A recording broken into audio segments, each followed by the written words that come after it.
Sam Seder, Emma Vigeland on the Majority Report. Joining us now, Jeet here, national affairs correspondent for The Nation, host of the weekly Nation podcast, The Time of Monsters. What? Did I get that wrong? You got that right. You got that right. Yeah, look on your face like I was saying it right. I think you have a future in radio. Let's just put it that way. I think I'm not Jeet's sure. wondering if you're going to stick the I would say landing. a good future, but a future. Thank you. Jeet here. Welcome back to the program. Yeah. I think Jeet needs his own song. I think we're like at that point potentially. At this level. A working class hero, John Lennon. If you're gonna, we can't do. We have to do. We cannot do. You have to pay money. You have to. I'll sort out the rights for original song. Oh, okay, yeah. So something public domain. Maybe a minstrel song. I don't know. We'll look into it. All right. So, Jeet, Donald Trump, returning back from his Middle East tour, and it's really fascinating, this dynamic. We spoke to Jeremy Scahill earlier in the week, specifically about his interview he did with one of Hamas's top leaders and their perspective on the Trump administration and how their experience has been with the Trump administration. And much of it boils down to Trump is so transactional that he wants certain deals, and God knows what the kickbacks are associated with these deals. You may have some ideas, but he wants these deals with the UAE and Saudi Arabia and Qatar, perhaps. And their ask may be, you have to, we don't know what, but it may involve Palestinians in Gaza.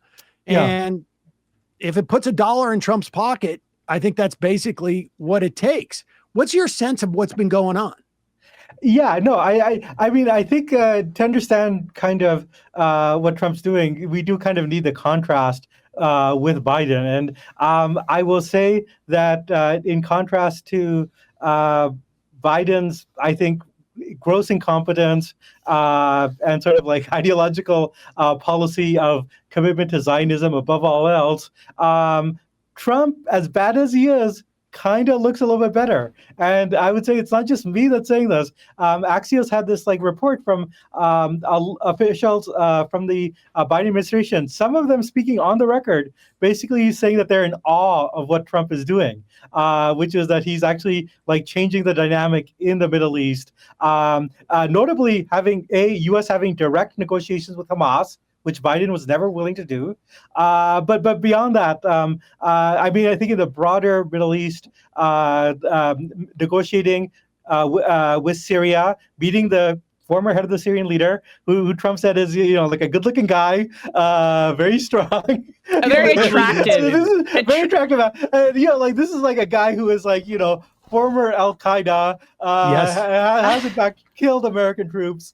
But he can bench press. He can bench press. But he is good looking. But more importantly, I mean, I actually think on a more cynical level, I actually do want an American leader who's willing to negotiate with foreign adversaries, which Trump is willing to do, but also opening up negotiations with Iran, which again, Biden was never willing to do. And actually, I mean, it looks like Trump's terms are basically going to be the same as Obama's, which is like a typical Trump thing, which is you tear up Obama's deal, then you renegotiate the exact same deal, but put Trump's name on it.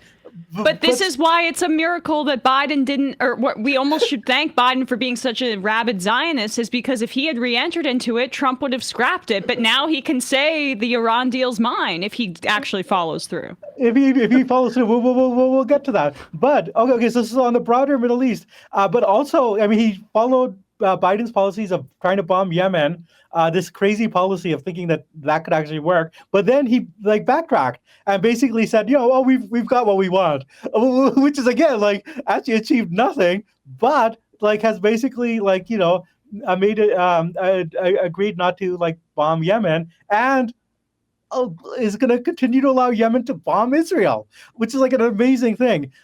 So all these things really do represent a shift in American foreign policy. I have to say, we have to start with the low bar of Joe Biden. Like Right. Biden's policies were so disastrous that by contrast, Trump actually looks like he's actually willing to do something. And I think that it's not just like a matter of personal character. I think there is an ideological dimension, which is that Biden, it's not just that he was a Zionist. He had this very Cold War mentality that American power is based on alliances. You want to build up NATO, you want to build up AUKUS, you want to build up the Abraham Accords, right? And you don't negotiate with enemies. Biden was unwilling to negotiate with Russia, Iran, or China, really. Whereas Trump is exactly much more transactional, and he does not see the world in terms of these ideological blocks, and is much more willing to make deals. Now, these deals, I will say, like if it's a more foreign policy that's more open to diplomacy, it's a diplomacy of corruption. Like it is basically, I mean, I actually think the leader of Syria, Ahmed al-Sharaa, I actually think very intelligently he promised to build a Trump Tower in Damascus. Which is like, if you do that, you're going to get Trump to like lift sanctions. Yeah. Can I just jump in for a sec? Because I agree with you a lot, Jeep, but I have maybe a bit of a difference in that, like, our Israel policy is already politics of corruption, right? Yeah. So if Qatar is going to try to ingratiate Trump in a non-traditional way and it stops the genocide of Palestinians, I'm all for it, because we know that the next 4 years Trump's just going to try to get rich. But my concern is that, like, even though he's breaking these traditional liberal international order, like Cold War mentality, NatSec orthodoxy things that I agree is actually very productive, or maybe not productive, but it's a good thing in theory. Like these deviations are worthless if he doesn't restrain Israel, because we're now seeing, yesterday was the 77th anniversary of the Nakba. The reports that we can get out of Gaza from the last 72 hours has been that the slaughter is unimaginable. People were posting their last words last night. And so I am all for deviating from DC orthodoxy on the Middle East. We should talk to everybody there.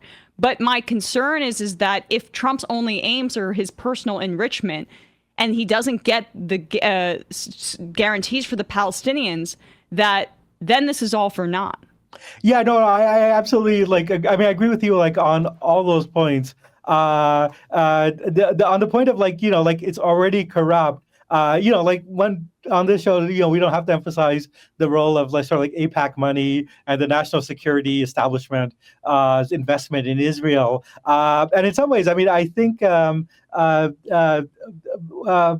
that guy who's like a big donor to Harvard who like Bill Ackman. So Ackman was basically complaining, like, how are we allowing Qatar to put so much money into our system to, like, have an outsized voice in foreign policy? So that, I mean, from someone like Ackman, that you're basically complaining that you're being outbid. That the 100%, that is exactly it. And this is the thing.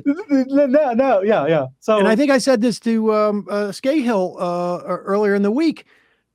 I think from Trump's perspective, and I don't want to give him too much credit, right? I mean, because I don't think Trump has an ideology. I don't even think he has necessarily a foreign policy. I just don't even know that you could actually articulate it as a foreign policy. You don't make these 180-degree changes without informing anybody, whether, the Houthis should be on a terrorist list or not, to flip, without the sanctions. He didn't tell the State Department. No, he didn't tell anybody. Yeah. And like, it's clearly not a foreign policy in the way that anyone really articulates a foreign policy. It really is just sort of, like you say, this is more like, it's no more a foreign policy than a mafia don would have an urban plan, right? It's like, oh, we're going to build a building here because you guys paid for it. And so, no, exactly. No, he is kind of,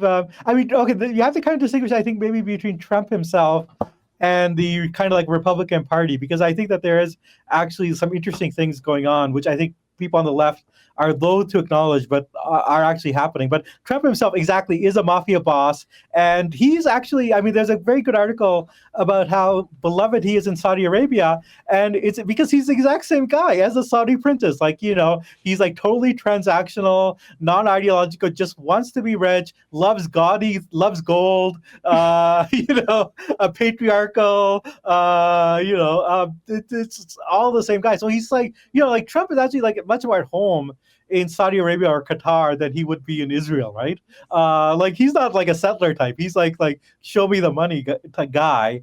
Now, having said that, I mean, I think Emma was right, and I want to actually underscore this point as well because, I mean, like for me, the bottom line, like morally and beyond morally, I think for the sort of almost existential future of humanity is the sort of Palestinian issue, because if we allow a genocide to we're allowing a genocide to happen, and Trump is continuing that policy.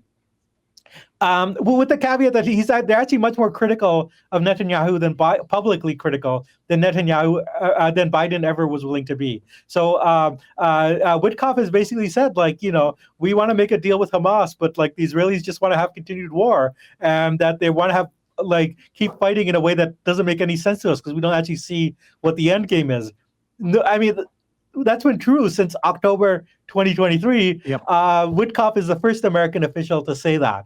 Now, having said that, they continue to finance Israel. The killings are at a level as high as they've ever been. Yeah. So I mean, the question is, how can we change that? What are the dynamics? The rift that's opening up between Netanyahu and Trump is small, but it's significant, right? Like it is something that's a little bit new. Well, let's play this clip. I think this clip actually illustrates, he's in, where was he? He was in Doha, and the Emir of Qatar is standing next to him. And it's quite clear, like we only catch like the second half of the conversation. There's sort of, you can tell by the handle, the beginning of Trump's sort of like, statement here that it comes out of the conversation he just had with the Emir of Qatar. Here, let's play this. We're going to handle a couple of situations that you have here. We have some very serious situations, and we're looking at Gaza, and we got to get that taken care of. A lot of people are starving. There's a lot of bad things going on. We're going to handle.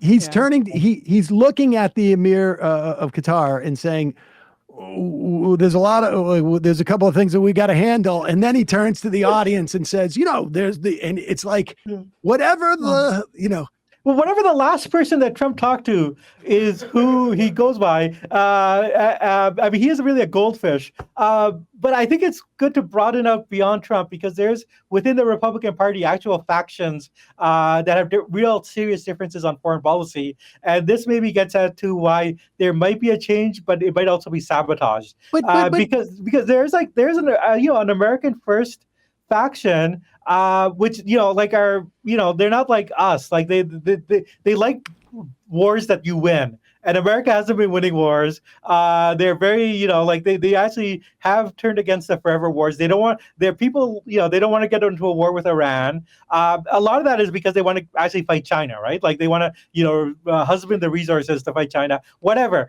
The fact is. But there's also a continued faction of neoconservatives that Trump himself continues to hire. Now, some of these people, because of the factional battle, he's fired, like Walz, he fired, right? So a lot of this really depends, I think, on who's around Trump, who he's listening to. And right now, it does seem like, some of the American first voices, in addition to these Middle Eastern despots who are willing to funnel huge amounts of money into Trump's pocket, they're giving him a counter point of view, which, considering the badness of American foreign policy, what they're actually pushing for is not that terrible compared to the status quo. I mean, I agree with that, but I think we find ourselves in a really different position because, as irrelevant as I generally feel in the context of any policy discussion, we in particular, in this instance, I feel like have no leverage. In the sense that, I think like in the future, we have leverage in terms of where Democrats are regarding Israel and regarding the question of Gaza and all of these questions. But in the context of what Donald Trump does, we are so far removed from being part of whatever calculus he has as to getting to what he wants. We're not putting money into his pocket. He's got to deal with Miriam Adelson, and he's going to deliver for her. He's going to give them the West Bank, and he's going to give them, and you get a bonus, just like I gave you, whatever it was, the Golan Heights last time. You didn't even ask me. But on the other hand, I also just made a deal with the Emir. And so we got to give food to, the Gazans, and, Hamas can stay, but somebody else will be, the president. I mean, that's the calculus. And there may be people who, Laura Loomer can get in there, but I'm not prepared to do what Laura Loomer has done My most controversial take is, if Laura Loomer is the person that you need to take out the, neoconservatives hawks out of Trump's inner circle, then, like Churchill said with Stalin, if he's the guy that could defeat Hitler, Well, the difference is that, Churchill, in the relationship between Churchill and Stalin, different. He was, and Loomer. No, we're not in alliance with Laura Loomer, but I actually do think that in the context of America, I think Trump actually does pay attention to American public opinion in a way that someone like Biden did not on foreign policy. And I actually think this is actually because he doesn't care. It's really just about it's like I say, the calculation is maybe some element of public opinion, but the dollars. The dollars. The dollars are paramount. But I think Trump actually it has been sensitive to the fact that a large part of the American public has been sickened by the forever wars and, sickened by what America has done in the Middle East. And this includes some fairly conservative people. The primary in 2016, he was going after Jeb Bush. And there's actually pretty good kind of social science data that the areas in Pennsylvania, Ohio, Michigan, and Wisconsin that Trump did the best on were the areas that had the highest military recruitment. That these were the areas where you had the most people that had been in deployment in the Middle East compared to elsewhere. So I actually do think that Trump's anti-war rhetoric, as cynical as it is, and as far as it is from what we want, he is actually sensitive to the fact that there's a large part of the American public that does not want a war with Iran, right? And I actually think that this is the one small area where we do actually kind of have a role. Because if Trump sees that, it's not just like the Laura Loomers of the world, the Tucker Carlsons, but there's a broader public that's hostile to the wars in Iran and, also concerned about what's happening in Gaza, that actually he's, I think, a sensitive enough a politician about public opinion that he will respond to this. And I have to say, public opinion among Republicans is changing on Israel as well, especially under 50. You look at this good polling showing that Republicans under 50, half of them are hostile to Israel, 50%, right? Yeah, 50%. So I actually think they're probably pretty anti-Semitic, but yeah. Well, a lot of that is coming, but that is the traditional Republican. You go back to Bush Senior, Nixon, Eisenhower. Baker famously said they don't vote for us anyways. They don't vote for us anyways. Yeah, and as ugly as that is, America has been supporting a genocide. The question is how do we stop that? How do we stop that? I agree with you to an extent too, where I guess I'm contradicting myself, but I'm saying there's a possibility here that perhaps he does have somewhat of an ideology we can look at the tariff policy and see maybe why he didn't go to Jerusalem in this last round in the Middle East. He just he spurned the Israelis. But he's a national. He's an American nationalist, is my point. In that he may be seeing, in the way that he talked about Ukraine and Zelensky ripping us off with all the money that they're taking from us. Do you think he's perhaps using some of that analysis with Israel? And he's a "what have you done for me lately" guy. Miriam Adelson donated to his campaign. Yeah, right. Miriam Adelson didn't give him a plane a jet plane for Mr. Trump. Like that is, I think that he's what have you done for me lately? And that's cash in his pocket, not cash in his campaign. Yeah, no, exactly. I mean, the amount of money that the Arab monarchies are putting into Trump's pocket, like through the AI and through other things, and it's the same people. Like Witkoff's son is running Trump's AI crypto business. So basically, like Mary Madelson, like she's yesterday's news in a lot of ways. And then as rich as she is, she cannot outbid these oil-rich autocracies that have like trillions of dollars to throw around. And exactly, Trump's analysis is both the nationalism and the mafia boss. I don't think those two things are different. And it is a case that Israel is a net loss for the United States. A net loss, certainly in terms of America gives a lot of money to Israel, whereas like Saudi Arabia buys a lot of weapons, just the profit but beyond that, there's a net loss of America perception of America in the world, which is a bit more amorphous. I think people are sensitive to the fact that what Israel is doing is very unpopular.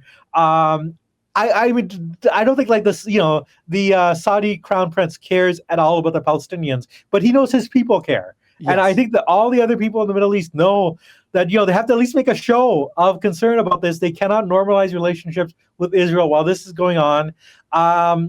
So I think that gives a bit of leverage. And as I said, I think to me the real battleground is American public opinion. That if there's enough public anger and hostility towards Israel, not just among the left, but sort of like middle America, that shares this kind of perception that what the hell are we doing? We're financing a genocide that is going to create levels of hatred for us, that the world has never seen. And what are we getting from this? And that crude, transactional stuff, as bad as it is, and I have a lot of critiques of it, is better than Biden's ideological Cold War fantasies and Zionism, right? Like there's at least some possibility. But I want to actually say, going back to something Emma said, there is one proviso, which is I don't know if Trump can pull this off, because everything we've seen from his first term is that when push comes to shove, he doesn't have the tenacity, the knowledge, you actually have to know what you're doing to change American foreign policy. You have to be like a Kissinger or even like an Obama with the Iran nuclear deal and opening to Cuba. You have to have a strength of character to challenge the bureaucracy, because there's a national security bureaucracy that's committed to war. And there's also all these think tanks and within the Republican Party. And my big worry is not so much, Trump is going to have a corrupt foreign policy because it's already corrupt. My big worry is that whatever positive he's going to be doing is going to be undermined by the fact that he has all these Republican appointees that are going to sabotage him, as they did in his first term. I think that to some extent, Project 2025 was geared towards inhibiting. And I think probably the blob, as it were, is probably the most entrenched. The national security is the most entrenched of non-loyalists, as it were. Yeah. But I also think that really it comes down to what is the ask? Like you say, Mohammed bin Salman doesn't care about the Palestinians, but his people do. And there's a lot of leaders around the country. I should say around the region who are in a similar dynamic. And it really just comes down to, how much do they need from Trump to justify recognizing Israel? Yeah. And then when they do that, then it's just money starts flowing. I am convinced in both directions. And I'm not even talking nationally. I am talking into Trump's friends and buddies, and that's it. And at the end of the day, that to me seems to be going to be the determinant. He is not going to walk away from, $1 billion that is going to go to his buddies, or multiple billions of dollars that are going to be spread around, Team Trump. Yeah, no, not to regard- his money, it's his family. His family. I mean, Yes. like the scale of the money of this crypto stuff is like unbelievable. It is like, I mean, the only thing that crypto allows you to do is like, financial transactions that cannot be monitored, right? And this is like, this is the value of it, and this is like, it's not an accident that Witkoff's son, Zach Witkoff, made the announcement at I think it was Doho that the like of this big new deal, and that we're going to see billions of dollars of Arab oil emirate money flowing into crypto to bolster, almost directly to Trump family pockets and to Witkoff family pockets. So it is like openly corrupt. But having said that, like when has, the bottom line is American foreign policy in the Middle East has been terrible going back to Franklin Roosevelt. And that was but like you say, Biden had was ideological in it, and there were others. There's been others who without a doubt. It's all so much of our foreign policy is almost definitionally whose resources are we going to extract for a certain class of people, et cetera, et cetera. But there were ideological constraints and more, it seems to me, more constraints by public opinion and sort of conventional wisdom and whatnot. And I think Trump, just at the end of the day, it's like, if you hit my number, that's what it's about. You write the number on the paper. And if the number looks good to me, we're going to make this happen. And that's it. And that's all he cares about. And having said that, I mean, where does it leave? For me, the bottom line is, where does it leave, like the Palestinians? I don't know if the Arab Emirates are going to be the major determining factor. I actually think at the bottom of the day, like the determining factor that will ultimately restrain Israel is public opinion. And in the Middle East, because these are all dictatorships, that has a limit. But I don't think there's I think less of a limit in Europe and in America and frankly in large parts of Asia. Like if Israel becomes like seen as a pariah state that you cannot. That's where we're heading. That's where we're heading. And I think that's the only way out. That's the only way out of this. What I think is, like, to me, the most evil thing that like the Western countries have been involved with in many decades, like going back at least to the Vietnam War. Like, it's just, how do we get out of this hell? I'd put Iraq up there too. Iraq. No.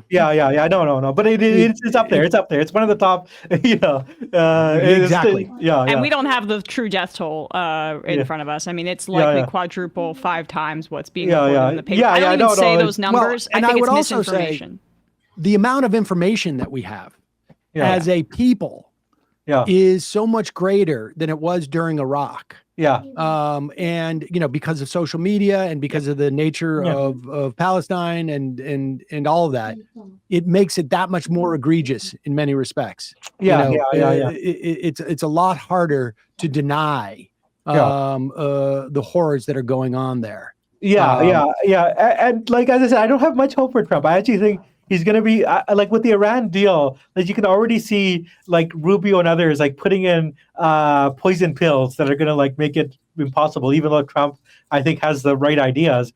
And Trump doesn't have the character to like push something like that through, I think. But having said that, to the extent that Trump is breaking down the consensus, making it more possible for like politicians to criticize Israel, making it more possible for people to say like we should be talking to Iran, we should be talking, we should try to make Syria a success, right? Like we should, why the hell are we bombing Yemen? To the extent that Trump has like changed that, and these are all things that Biden was on the wrong side of. Like that's the net positive in a very bad situation. Hey, folks, don't forget to hit the subscribe button and check out our daily show. We do it every day at 12 p.m. Eastern for about 2.5 hours. We even take phone calls. You should check that out.